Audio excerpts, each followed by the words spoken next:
Thank you for making the time.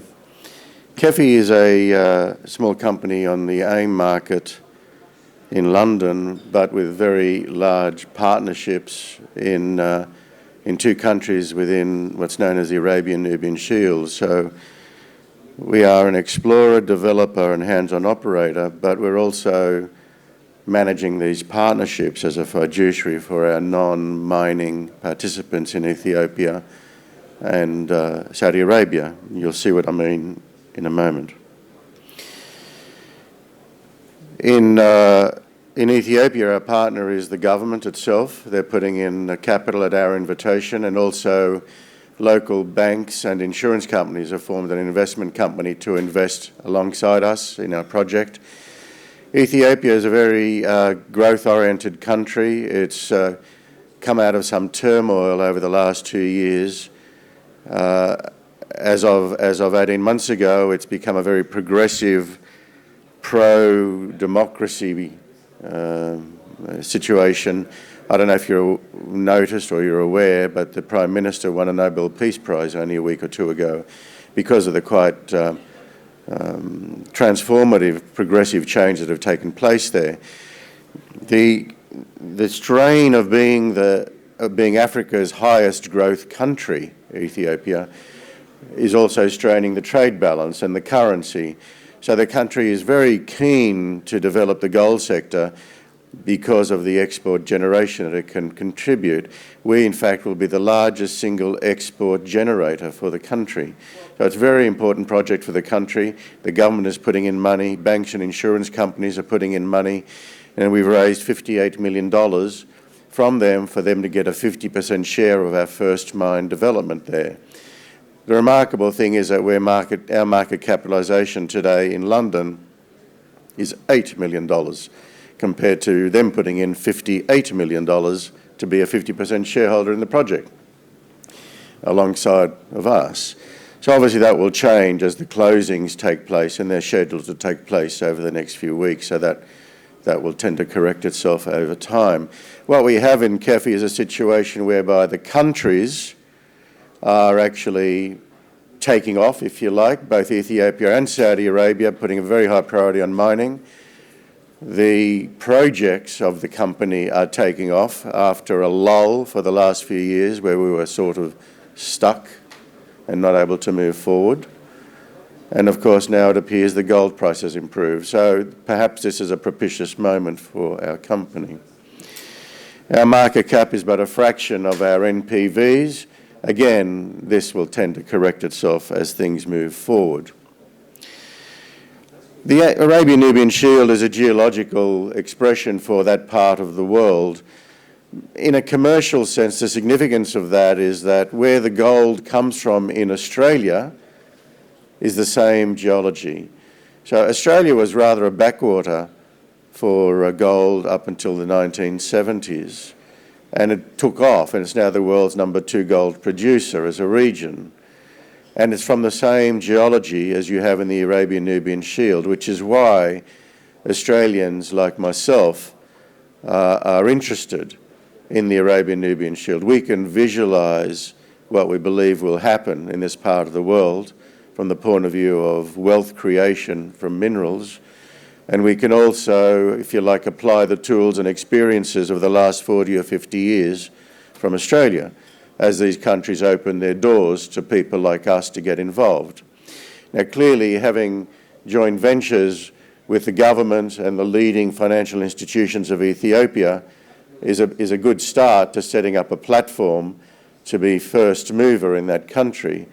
But likewise, in Saudi Arabia, we have a very strong partner, a family called the Al Rashid family. They're also here in Hong Kong, London, Paris, New York, very strong family. They're our partner in Saudi Arabia, and we're the operator. So we have very strong joint ventures in the two countries. We're the operator, and they rely on us to both operate and protect them, which we take very seriously. I don't know if you're aware, but Barrick is in Saudi Arabia in a very large copper project there. And I don't know also if you're aware, but Newmont has made a very large discovery in Ethiopia this year. and has now triggered 6 drill rigs to be brought into the country for a large drill out of a VMS-style discovery in the north of the country, which means a very large copper system, copper gold.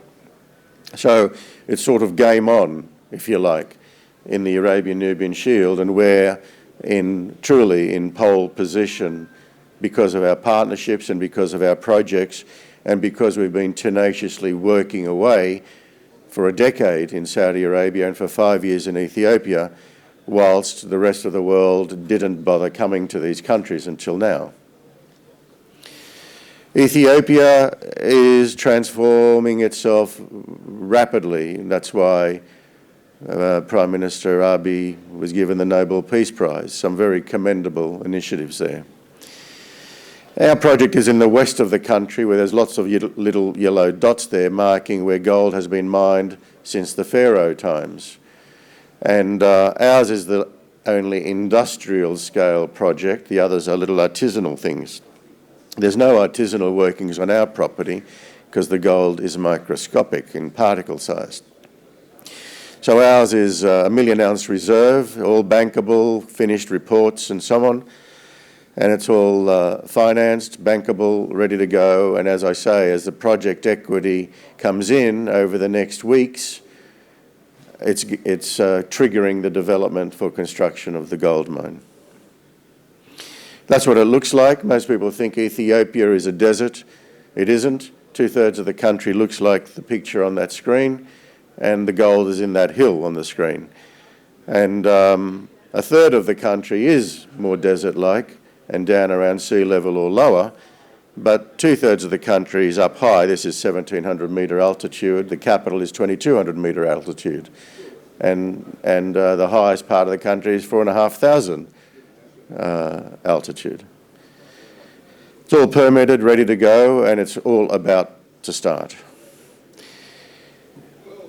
In Saudi Arabia, they're also overhauling the system. It's a coincidence, sometimes you have good management, sometimes you have good luck. We actually, after a 3-year lull, we appear to have 2 countries both opening their doors and pushing hard for this sector to get going, at the same time as us having positioned ourselves very strongly with partnerships and very strongly with ground positions and project positions in the country.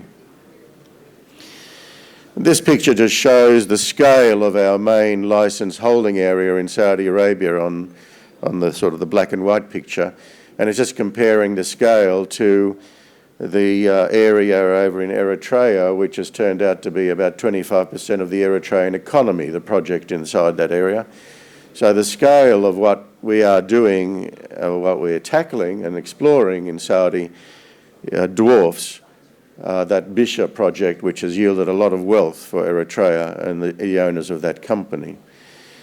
The other thing I might add is that we literally just started drilling for the first time in 3 years in Saudi Arabia, now that it's coming back to life as an exploration centre, Saudi Arabia. And only today we'll be putting out our first drilling result. It just happens to be the time when both Saudi and Ethiopia are triggering activity for us. There's been about $80 million spent on these 2 projects in the past, not mainly by us, but there has been about that spent on those 2 projects. And there will be, going forward, on the Ethiopian gold project, about $200 million of capital spending, and the finance is lined up for it. So it really is an all systems go change moment for the company over the next few months. In summary, we're capitalised a very small sum of $7 or $8 million market cap on AIM. We have partners who are putting in many times that for their share of these projects, and we have NPVs which are many times that for our, if you like, beneficial interest of the main project in Ethiopia, and ignoring everything else in the company, like the VMS system we're drilling today. And I can tell you, because the announcement is going out before market opens in London, we have hit massive sulfides in Saudi Arabia just underneath well, where we expect it to hit them. So, and we know there's copper. We've seen the copper in the core. We're waiting for assays. So it's sort of game on, if you like, for that exploration program in a part of the world where large VMS systems are either being mined by Barrick or being discovered by Newmont and others as well. It really is quite a critical moment for the company, a point of inflection, if you like, on both projects right now, with the countries taking off, the projects taking off, and I suppose the gold price has taken off a bit, at least in the recent past, and looks quite positive in terms of its outlook. Thank you very much for listening, and that's the introduction to KEFI Minerals. Thank you.